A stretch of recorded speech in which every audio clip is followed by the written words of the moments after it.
Media వాళ్ళందరూ కూడా నమస్కారం.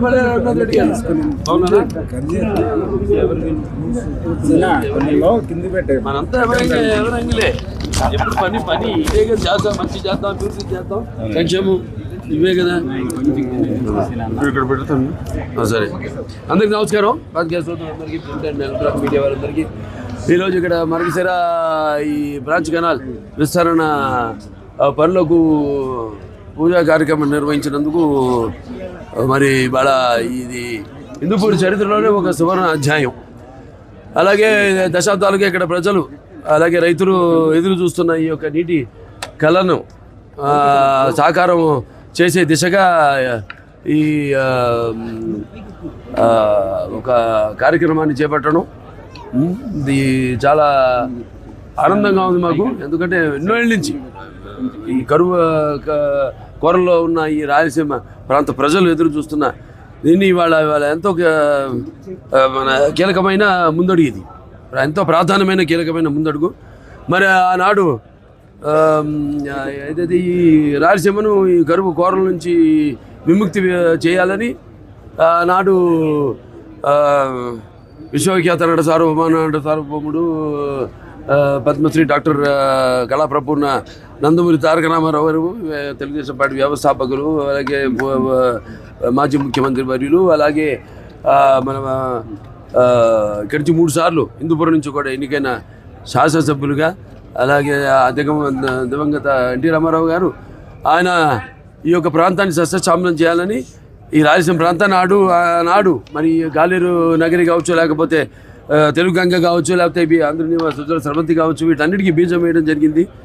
ఈ రాయలసీమ ప్రజలకు వాళ్ళకి ఆ నీటి హక్కును ఆయన కల్పించాలన్న దూరదృష్టితో మరి ఆనాడు ఆయన ఈ చేపట్టిన ఈ ప్రాజెక్టులు ఏవైతే ఉన్నాయో, ఆయన మానస పుత్రికలు ఈ ప్రాజెక్టులు, దానివల్లే ఇవాళ ఈ ప్రాజెక్టులన్నీ ఏదైతే ఈ తెలుగు గంగ, మన గాలేరు నగరి, హెచ్ఎన్ఎస్ఎస్ ఇవాళ సహకార రూపం దాల్చుతున్నాయి కూడా, ఇంకా దాల్చుతున్నాయి. ఏంటంటారు మరి ఇవాళ మన ముఖ్యమంత్రి చంద్రబాబు నాయుడు గారు ఆయన నాయకత్వంలో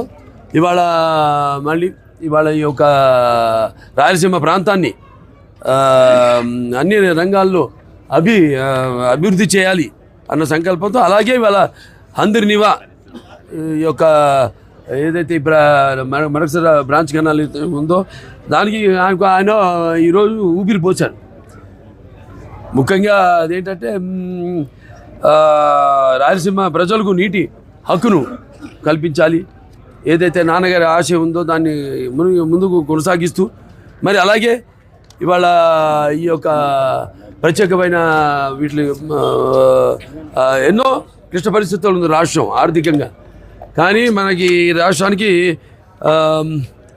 ఆయన ఒక బ్రాండ్ చంద్రబాబు నాయుడు గారు. అటువంటి ఆయన తెలివితేటలతో, ఆయన ఆర్థిక ప్రణాళికలతో ఈ యొక్క నిధులు సేకరించి మరి ఇవాళ కేంద్ర ప్రభుత్వ యొక్క సహాయ సహకారాలు కూడా వాడుతూ ఇవాళ ఇక్కడ అందరినీ నీరు మొత్తం అందరికీ అందించాలని దృష్టితో ఇవాళ, ఎందుకంటే ముందు ఇక్కడ ఎన్నో పరిశ్రమలు కూడా రాబోతున్నాయి. ఇప్పుడు ఏరోస్పేస్ కావచ్చు, లేకపోతే మన ఎలక్ట్రానిక్స్ కావచ్చు, డిఫెన్స్ కావచ్చు, ఇలాంటివి ఎన్నో వాళ్ళు ముందుకు వస్తున్నారు. ఇక్కడ వాళ్ళ పరిశ్రమలు ఆనాడు ఎప్పుడో ఎన్టీ రామారావు గారు ఇక్కడ పారిశ్రామిక మేడను ఏర్పాటు చేశారు. ఎంతో దూరదృష్టానికి ఆనాడు ఇంటర్నేషనల్ బెంగళూరు ఎయిర్పోర్ట్ వస్తుందని ఆయన తెలీదు, ఆయన ఊహించారు. ఆయన ఏది చేసినా అంతే. అక్కడ Basavataraka Indo American cancer hospital research institute కట్టినా కూడా అదొక కట్టినప్పుడు ఎప్పుడు అది అన్ని ఒక పెద్ద కొండ, అలాగే అన్ని బండలు తప్ప ఇక్కడ కడుతున్నాను ఏంటి అన్నారు. ఇవాళ చూడండి, ఇవాళ జూబ్లీ హిల్స్ అదే ఇవాళ ప్రపంచంలో కల్లా అతి ఖరీదైన కాలనీ అంటే జూబ్లీ హిల్స్ అలాగే విస్తరించుకుంటూ పోతుంది. ఎక్కడ మనం వాడికి సదుపాయాలు కలుగజేస్తామో ముందే ఊహించి తప్పకుండా వాళ్ళు ఇక్కడికి వస్తారు, ఆ సదుపాయాలు వాళ్ళు ఉపయోగించుకుంటారు. పికే ఇండస్ట్రీ వచ్చింది, వాళ్ళకి నీళ్ళు ఇచ్చాం. ఇప్పుడు అలాగా ఆయన కూడా ఈ యొక్క అనుమతులు మంజూరు చేయడం ఏంటి, ఇన్ని ఆర్థిక ఇబ్బందులు కూడా చేయడం ఏంటి, అలాగే మంజూరు చేయడం, అలాగే త్వరగతిని ప్రాజెక్టు పూర్తి చేసే దిశగా ఆయన కూడా ఈ మన అందరి సుజన సర్వంతి గురించి ఆలోచిస్తున్నారు. కాబట్టి ఈనాడు ఈ యొక్క భూమి పూజ చేయడం జరిగింది. అలాగే మా జిల్లా అధ్యక్షులు ఉన్నారు ఇక్కడ, ఎంఎస్ రాజు గారు. అటు మడకశిర ఎమ్మెల్యే మడకశిరకు కూడా త్వరలోనే ఏదైతే 57-58 ప్యాకేజ్ ఉందో దాన్ని కూడా మా విన్నపం తొందరగా అయిపోతుంది. అది కూడా నిమ్మల రామానాయుడు మా జనవరుల శాఖ మార్చులు నిమ్మల రామానాయుడు గారు, ఆయన కూడా ఈ సందర్భంగా ఇక్కడికి వచ్చినందుకు, అలాగే మా సహచర శాసనసభ్యులు మా పార్థసారథి గారు, ఎంపీ గారు, సార్ మాకు ఒక ఫండ్స్ ఇవ్వండి సార్, ఎంపీ ల్యాడ్స్ అడగని ఇస్తారు, మేము అడుగుతాం మా అవసరాలు. అలాగే ఇక్కడ రాగి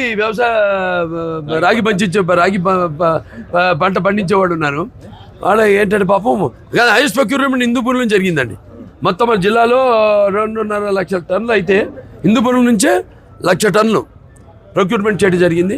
ఇంకా ఉన్నాయి, ఇంకా 3,000 బస్తాలు ఉన్నాయి, కేజీ బస్తాలు, అరకేజీ బస్తాలు. ఆయన కూడా తప్పకుండా సివిల్ సప్లైస్తో మాట్లాడి త్వరలోనే వాటిని కూడా వాళ్ళ దగ్గర నుంచి కొనుగోలు చేసేలా చర్యలు తీసుకుంటానని ఈ సందర్భంగా మీ అందరూ తెలియజేసుకుంటున్నాను.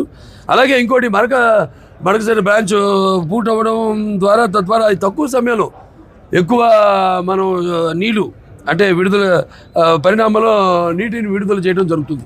తద్వారా ఈ భూగర్భ జలాలు పెరగడం అయితేనేమి ఇలాంటివి జరుగుతాయి. అలాగే దానివల్ల ప్రతి ఊరికి కూడా సాగునీరు, అలాగే ప్రతి భూమికి కూడా అంటే వ్యవసాయానికి కూడా సాగునీరు ఇవ్వడం జరుగుతుంది. అలాగే దీనివల్ల ఇంకో పెద్ద ఉపయోగం ఏంటంటే, ఒకటి ఇవాళ చూస్తున్నాం, ఇవాళ వర్షాభావ పరిస్థితుల్లోనూ ఇవాళ ఈ యొక్క నిమ్మల సూచన సభ ఏదైతుందో ఇది ఒక వరప్రదాయం లాంటిది రైతులకు కానీ అందరికీ. అలాగే తాగునీరు, సాగునీరు అందరూ కూడా ఇది ఎంతో ఉపయోగకరమైంది. ఇంకోటి ఏంటంటే ఈ యొక్క పూర్తయిన తర్వాత ఏదైతే ఇది హెచ్ఎన్ఎస్ఎస్ పూర్తయితే మనకి నీటి నిల్వ పెరుగుతుంది. అంటే సుమారుగా 600 క్యూసెక్లు నీళ్లు విడుదల చేయడం అవుతుంది. దాంట్లో మనం ఎప్పటి నుంచో కూడా అంటే 2017, 2014, 2019లో తెలుగుదేశం ప్రభుత్వం ఇప్పుడు ఆంధ్ర రాష్ట్రంలో అధికారంలో ఉన్నప్పుడు ఆఖరిలో దాన్ని ఇది చిలమత్తూరు గోరంట్ల ప్రాజెక్టు కూడా ఓకే చేయడం జరిగింది. నోటిఫికేషన్ అంతా అయిపోయి అనుమతులన్నీ కూడా మంజూరైనవి, జియో వచ్చింది. కానీ అప్పుడు ఈ ఎలక్షన్ నోటిఫికేషన్ రావడం వల్ల ఆగిపోయింది. తద్వారా వచ్చిన ప్రభుత్వం ఏమో దేన్ని పట్టించుకోలేదు. మనకు తెలిసిందే యథారాజా. ఎట్లా అంటే ఇక ఈ జలయజ్ఞాన్ని ధనయజ్ఞంగా అసలు ఏది ఒక్క పని కూడా ఒక గోతులు కూడా పూడ్చిన మనం చూస్తున్నాం. అప్పుడు ఆ రోడ్లు ఎలా ఉండేవో, ఎంత దుర్భర పరిస్థితులు ఉండేవో, ఒక్క గోతులు కూడా పూడ్చిన పాపాన్ని పోలేదు వాళ్ళు. సరే, ఆ తర్వాత ఇప్పుడు దీనివల్ల ఏమవుతుందంటే మనకి 300 క్యూసెక్లు అవసరం మనకి. సో మనం దేమకెత్తేపల్లి దగ్గర ఇక్కడ మనం ఈ లిఫ్ట్ ఇరిగేషన్ ద్వారా మనం చిలమత్తూరు మండలానికి కూడా మనం అన్ని చెరువులకి అక్కడ సాగునీరు కూడా ఇవ్వడం సులభమవుతుంది. వచ్చే ఈ యొక్క ఏదైతే వ్యవసాయ సీజన్ ఉందో మంత్రి గారు మనం ఈ పనులు మొదలు పెడదాం. ఇది మన ఈ చిలమత్తూరు గోరంట్ల లిఫ్ట్ ఇరిగేషన్ పనులు కూడా. సో అలా ఇప్పుడు ఏమిటంటే, ఒకటి ఈ ఆంధ్రనివాస సుజల సమితి ద్వారా మన ఈ 3 ఏవైతే ఉన్నాయో మండలాలు, లేపాక్షి, చిలమత్తూరు, హిందూపురం, వీటిలన్నీ కూడా మనం ప్రతి వాళ్ళకి తాగునీరు, అలాగే సాగునీరు, ప్రతి ఎకరకు కూడా సాగునీరు ఇవ్వడానికి సులభమవుతుంది. అలాగే ఇవాళ వర్షం అంత అనుకున్నట్టుగా ఊహించినట్లుగా వర్షాభావ పరిస్థితి ఇప్పుడు ఈ సమయంలో ఉన్నప్పుడు కూడా ఇవాళ అందరి నివా ఉంది కాబట్టి ఇవాళ ఇంకా రైతులు ఊపిరి పీల్చుకుంటున్నారు. సో ఆయన ఎన్టీ రామారావు గారు అన్న నందమూరి తారక రామారావు గారి యొక్క కళ రాయలసీమకు నీళ్లు ఇవ్వాలి. అదే మన ముఖ్యమంత్రి చంద్రబాబు నాయుడు గారి యొక్క సంకల్పం ఆ కళను నిజం చెయ్యాలన్నది. సో తద్వారా ఈ యొక్క అందరివాణి పూర్తి చేసి ఫుల్గా, అంటే కేవలం ఈ 43, 44, 45, 46 కాకుండా 47, 48, 57, 58, 53, 54 కాకుండా 57, 58 కూడా పూర్తి చేసి త్వరలోని మడకశిర దాకా కూడా నీళ్లు అందిస్తాం అని తెలియజేసుకుంటాం మంత్రి ద్వారా ప్రభుత్వం తరఫున. సో సో ఇంకా ముందు ముందు ఎక్కడైనా ఏదున్నా కూడా మెయిన్గా విద్య, వైద్యం, అలాగే క్రీడలు, అలాగే మనం ఇచ్చే మౌలిక సదుపాయాలు దాన్ని బట్టే వస్తారు ఎవరైనా. హిందూపూర్కి మంచి భవిష్యత్తు ఉంది. ఎందుకంటే భౌగోళికంగా చూస్తే మనం ఇది ఇంటర్నేషనల్ బెంగళూరు ఇంటర్నేషనల్ ఎయిర్పోర్ట్ ఒకటి ఉంది. అలాగే ఎన్నెన్నో ఇతరతర కారణాలు, నీటి ఎద్దడి మరి మనకంటే ఎక్కువగా ఉండడం, లేకపోతే అక్కడ పట్టణం పెరగకపోవడం, దానివల్ల అందరి చూపు మనం ఇవాళ హిందూపూర్ వైపు ఉంది. సో ఇవాళ ఇంకా మంచి భవిష్యత్తు హిందూపూర్కి.